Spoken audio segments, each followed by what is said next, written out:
Oh shit.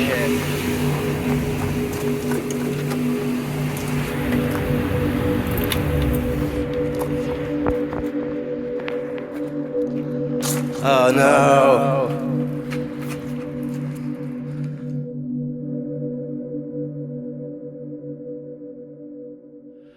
Okay, let's do a quick little walk around. This is a 1962 Mercury Comet, and it's mechanically very similar to a Ford Falcon. This grill is in really good shape. A lot of times they come all bent out of shape, and even the C here is still there on the hood. I think this is the only dent in the entire car. The body is in really, really good shape. The glass is all in really good shape, including the wraparound glass that might be a nightmare to try and find.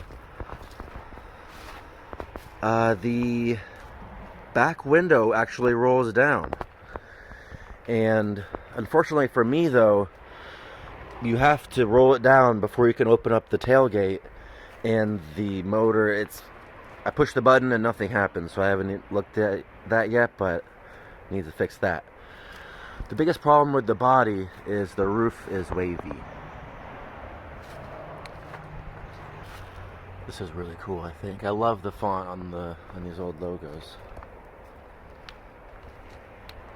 Check this out. This is really neat. So is that like a student parking pass for this was a California car, so I'm wondering if that was USC, the USC Trojans. But it's green, which makes me wonder if it was Michigan, the Michigan Spartans. So let me know in the comments if you know anything about that. This looks ugly, but it's not body damage, it's just a lot of rust. Surface rust. There's no rotten rust on the whole car. The interior is in decent shape. I actually kind of wanted the beige interior, but the red is starting to grow on me. All of the chrome is really pitted. It's so pitted. And I think because the roof was wavy, I think snow was sitting on it, leaking in somehow. The guy that sold it to me tried to fix it somehow by using fiberglass. And he just made a horrible mess, and I'm gonna have to fix it, I guess. Check out this thing here on the steering column. What is this? Let's see if I can get this off.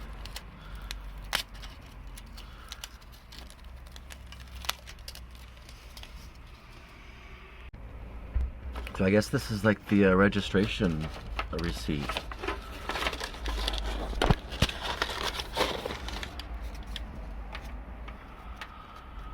So when was this registered? 1975. That's when it expired.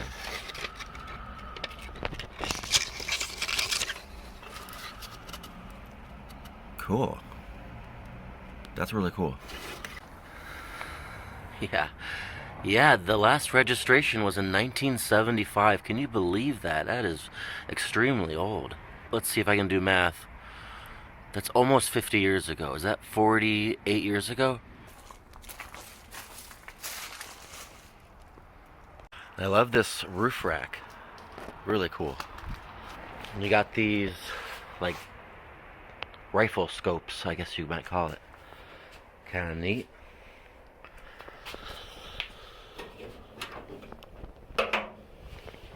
Here's the engine. I think it's a 160 or 170 cubic inch inline six. New battery, new carburetor, new solenoid, new starter back there, some new linkage, new exhaust manifold, new pump, new distributor cap, new fuel filter. Let's see if the throttle linkage works. It's not a cable, it's like a bar. That's crazy. Oh. There is gasoline. There's gasoline shooting through there. I didn't expect that. Back here is the fuel filler. Wow, it's crazy to me that this just comes off like that and it's part of the body and you're expected not to lose it. And after 50 years, still here. Okay, this must be the choke, but it's not connected to any linkage. It's not connected to any cables or anything, so maybe I can just close it a little bit for now and see what happens.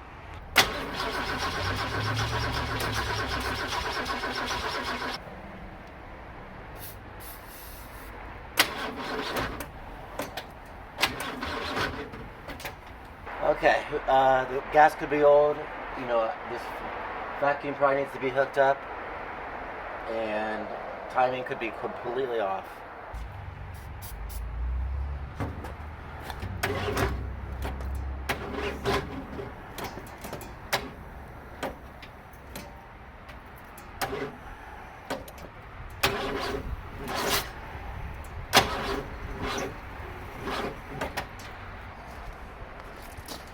Okay, what I'm going to try now is check the static timing, make sure that at top dead center on the compression stroke, the rotor is pointing to the number 1 cylinder.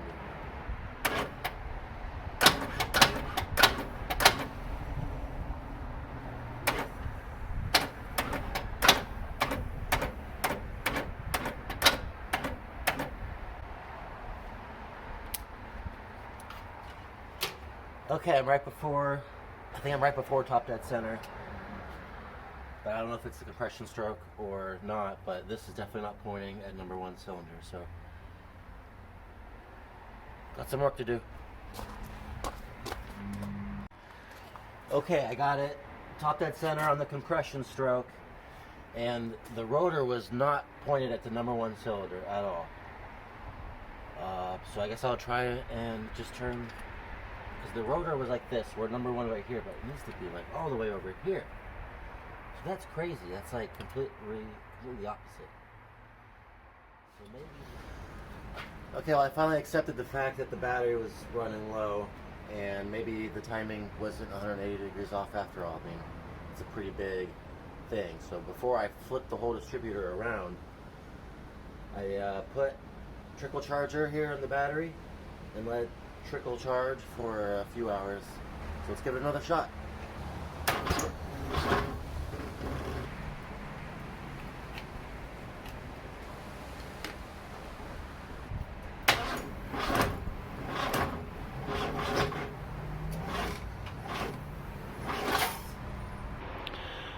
Okay, update. The solenoid has welded itself shut into the connected position. So watch this.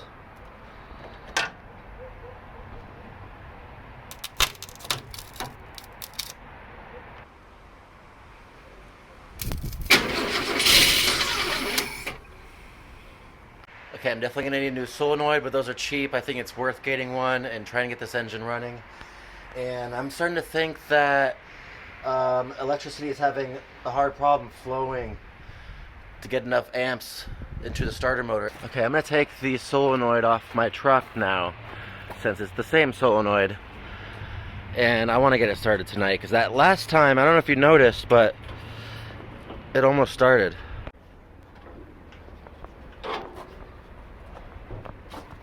How cool would it be to put this motor in the Comet?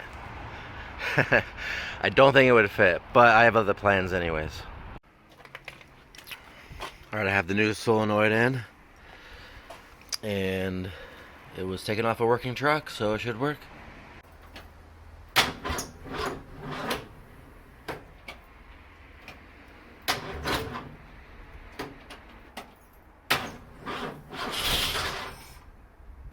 Whoa, that was close.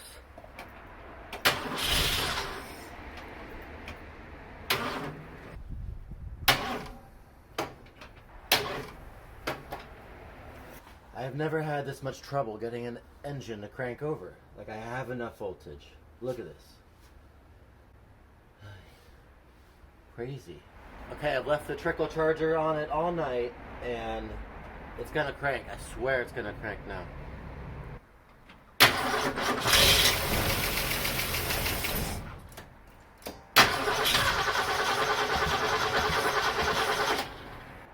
Okay, that was awesome. Let's try again.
Okay, I know it has gas. I don't know how fresh the gas is, but I know it has gas because it squirts in here.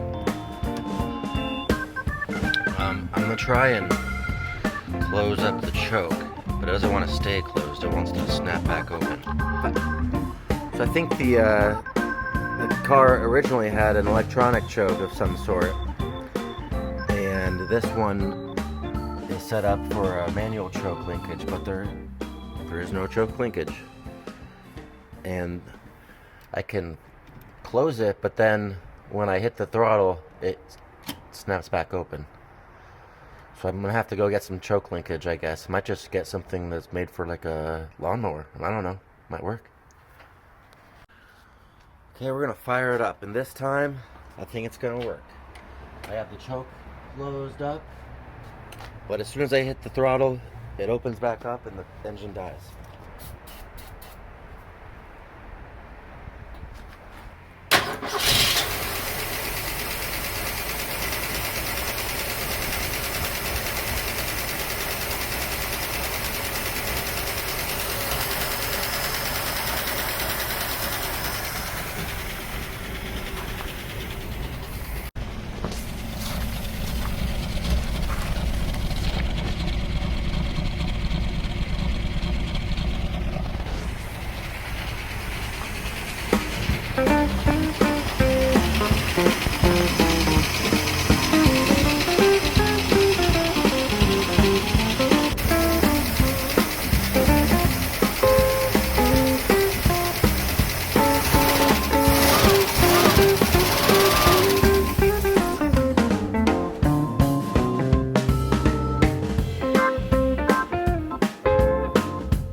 Okay, the time has come to see if I can move it up and down the driveway under its own power. And, you know, I think I can get it into reverse. I was able to spin the tires. Back tires are just off the ground right now. I was able to spin them and backwards and then forward, and it was fine. I have coolant in. I have gear oil into the transmission and the overdrive, although it's leaking out of the overdrive because there's no seal on the drive shaft. But yeah, I'm just gonna see what happens. Get it up and down the driveway.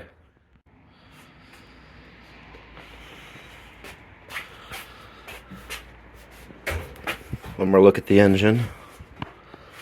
New radiator. How do you like my overflow tank? Kind of nifty.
That didn't work as well as I hoped. Let's try something else.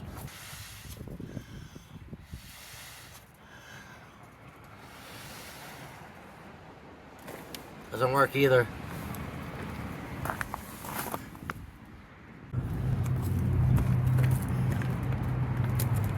I'm gonna try this one more time. I swear if I get gas in my mouth, that's going to suck.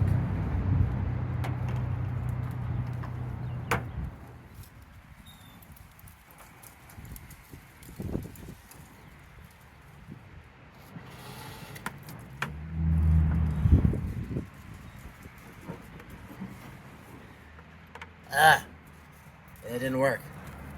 There we go. Ew, look how yellowy that is. That's not normal gasoline, boys and girls.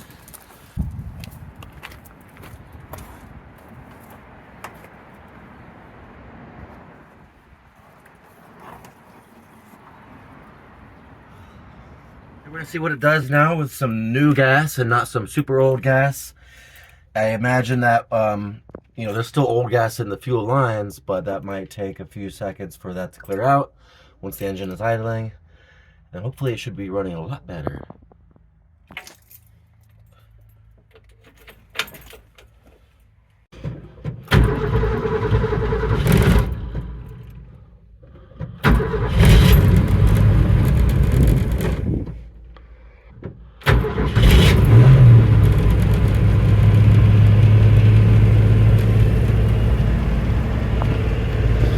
So it sounds pretty smooth, but the engine's really smooth. I think I'm still in reverse. I want to reverse into my truck. Okay, let off the foot off the clutch. Okay, we're good.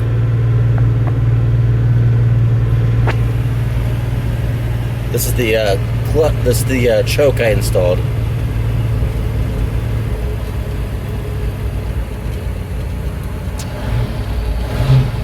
Yeah, this is better. This is already a lot better.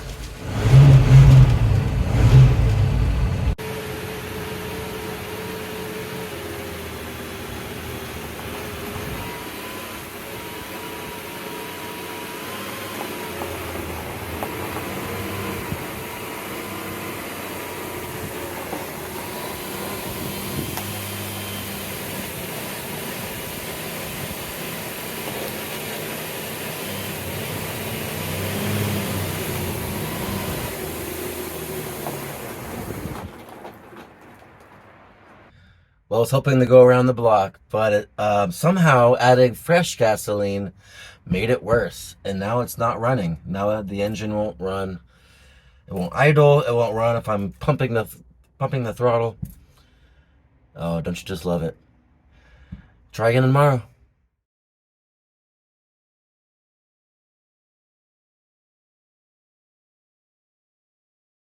Oh, shit.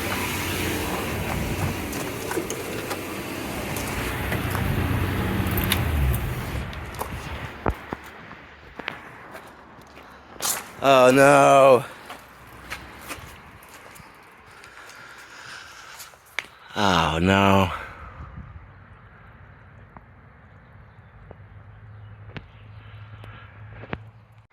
Well, I guess I should have hooked up the cooling fan to the radiator. And it's overheated.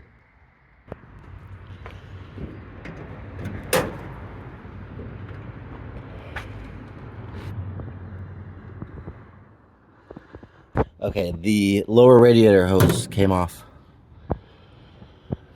I was using this little adapter here to get the size just right, and that did not last long at all. Okay, I have the radiator hose hooked back up, and I did it a little bit better this time, I think. Not using that adapter, that didn't work at all. And I have the fan hooked up, and all I have is just some wires going to it, and when I want it to run, I just spark it up here. And there it goes.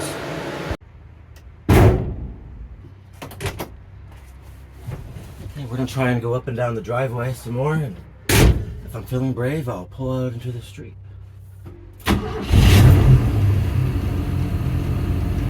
Okay, doing pretty good. Put it in reverse.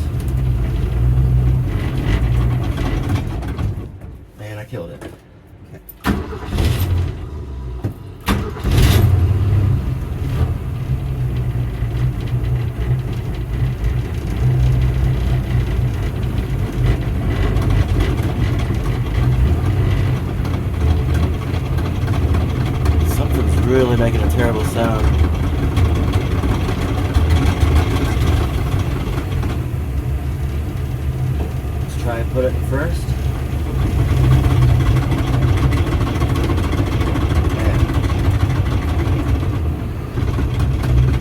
And I'm feeling crazy, so I'm gonna go out into the street.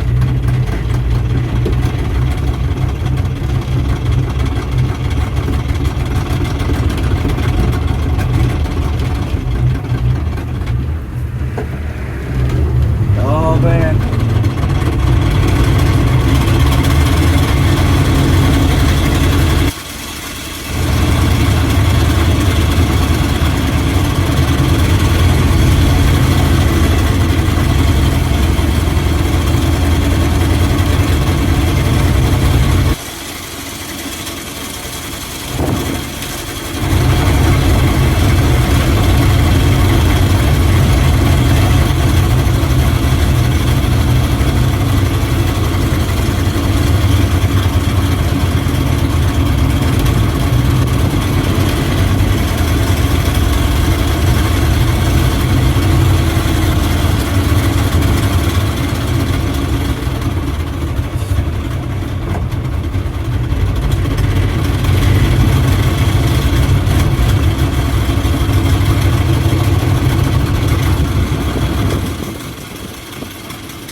Back, baby.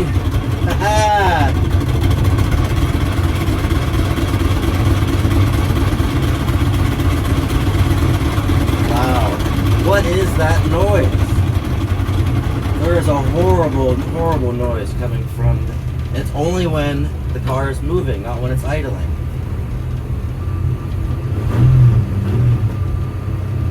So what is that? Is that the transmission? Could that be...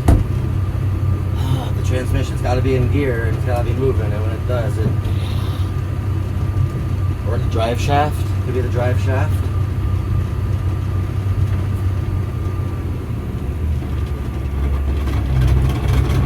I don't think I want to go around the block until I get that figured out, though. So. But the steering worked really well and the brakes worked really well. Like, pretty good.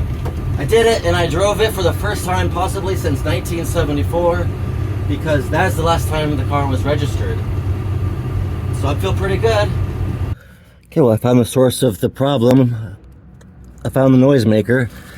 The drive shaft is hitting the e-brake stuff. So the previous owner just kind of hodgepodged this all together, and there's no seal in the back of the tailpiece on the transmission. Actually, this is the overdrive unit, so it's just leaking out. I put in new oil yesterday, so that explains the noise. All right, thanks for watching, guys, on that bombshell. Peace out, have a good night, and see you next time. But on that bombshell we can end. Thank you very much for watching. See you all again next week. Take care. Good night.